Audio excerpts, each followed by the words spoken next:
Olha, eu sou de Tupã, interior de São Paulo, onde eu tive a minha infância e adolescência, né, uma parte dela até os 16 anos. E depois eu saí para estudar em Araçatuba, onde eu fiz faculdade de odontologia. Quando eu terminei a odontologia lá, eu vim para Brasília, onde eu estou até hoje, né? Onde eu fiz a minha especialidade, residência, né, no hospital de base, em traumatologia.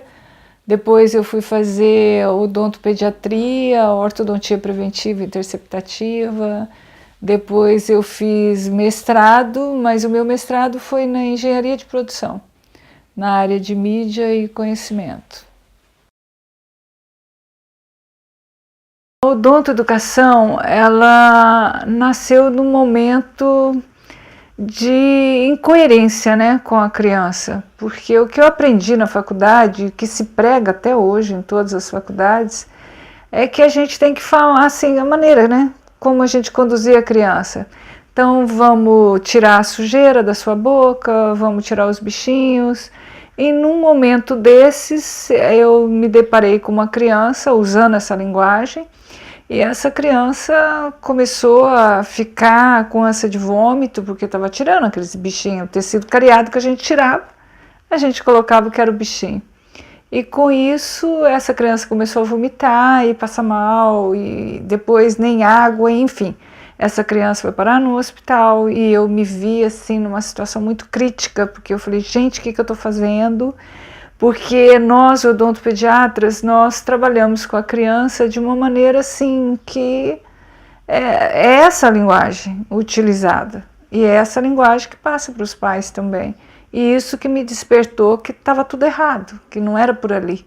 Que eu tinha que encontrar uma outra solução, uma outra linguagem para utilizar com essas crianças. Que fosse mais humanizada, que fosse mais cuidadosa e que tivesse uma representatividade diferente para a criança. Olha, eu vejo que a odontoeducação, ela vem para criar um espaço de uma humanização, um atendimento diferenciado. Porque eu vejo assim, que nós dentistas, nós somos técnicos. Então nós temos uma linguagem técnica, só que nós estamos lidando com pessoas que não sabem essa linguagem. Então, de que forma passar para elas o que é que vai fazer, o que é a cárie, por que tem que cuidar da boca, quais são os cuidados, até na maneira de se direcionar essas pessoas, porque essas pessoas que vêm até o atendimento, que seja a criança, que seja o adulto, eles têm uma história. E essa história tem que ser conhecida por nós, para nós podermos saber como tratar essas pessoas. Porque senão você vai de encontro a situações muito críticas, momentos delicados da vida dessa pessoa. Eu vejo sim que os pais é o que têm o contato ali com a criança no dia a dia dela. Então, nada mais, nada menos, os pais fazem um ensinamento gradual e progressivo com essa criança, na educação delas. Então é uma maneira, não é só na escola, participando de uma sala de aula e tudo, que as crianças têm um aprendizado gradual e progressivo. Em casa também, porque existe essa convivência dos pais com a criança.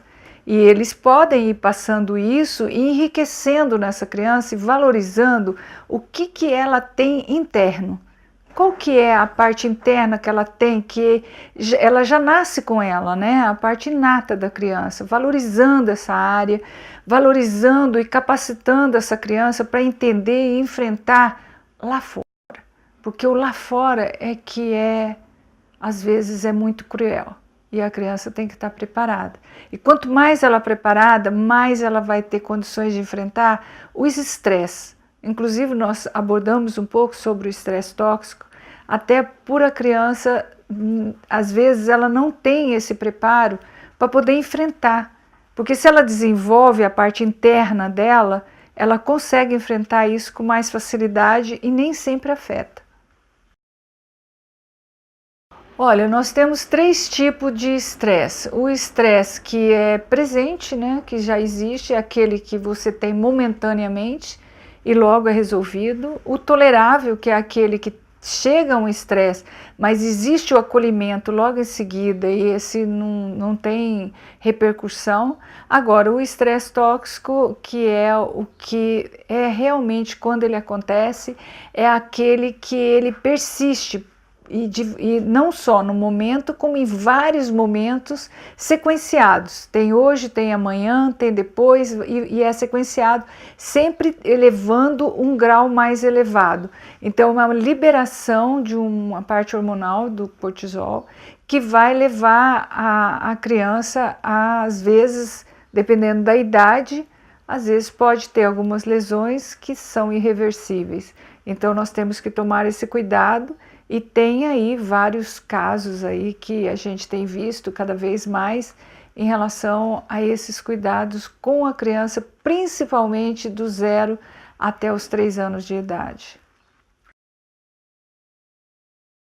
O que eu percebo que até isso é uma coisa assim bastante visível para os pais, porque logo que eu comecei a ter essa sala, que eu não chamo de brincoteca, quando levava as crianças, os pais no início relutavam. Nossa, mas eu vou perder muito tempo, vai passar por ali, para depois eu quero que você veja logo os dentes, vamos ver logo, o que eu vim fazer aqui foi isso e tal. E eu comecei a passar para os pais que isso era importante, tanto para eles como para a criança, que não deveria colocá-los direto à cadeira, porque o respeito que a gente tem que ter pela criança, porque elas não são robozinhos, né? Elas são seres humanos que requer todo cuidado, elas estão em formação. De que forma que isso é levado a partir do momento que nós estamos mexendo na parte mais íntima do ser humano, é a boca, é o órgão mais íntimo nosso. Então, nós temos que, em primeiro lugar, pedir licença, né, para poder mexer na boquinha dessa criança, que seja do adulto, que seja da criança. Me dá licença, não abre a boca que eu vou te examinar. Me dá licença. E a partir daí, esses pais, no início, relutaram, porque na sala de aula o professor iria trabalhar de uma forma gradual, de acordo com que a criança ia chegando na clínica, era anotado em que parte que ele trabalhou com essa criança, para ela entender por que ela tinha que escovar os dentinhos, por que era necessário. Porque não adianta você fazer assim, tipo promoção de saúde. Você escova, vai lá, escova os dentes, aplica flúor e tal. Não, tem que haver um ensinamento do porquê disso. Então eu criei metáforas para que a criança entendesse melhor por que ela tinha que cuidar do dentinho, e mostrando as diferenças. E essa pedagoga ia trabalhando com nossos conteúdos de odontoeducação. Olha, no início, durante a pesquisa, nós envolvemos várias escolas aqui no Distrito Federal, trabalhando com a odontoeducação. Inclusive, nós temos um CD-ROM que foi trabalhar na Future Kids, que era uma escola de computação. Eles trabalharam com o nosso conteúdo. Foi muito interessante. Nós temos todos os resultados adquiridos, né, que foram feitos lá, e eles nos passaram, e todos com excelentes resultados, porque a criança fala: nossa, mas é isso que acontece com o meu dentinho? Então não tem o bichinho, então não tem sujeira, é restinho de comida, estraga, as palavras que são empregadas, né?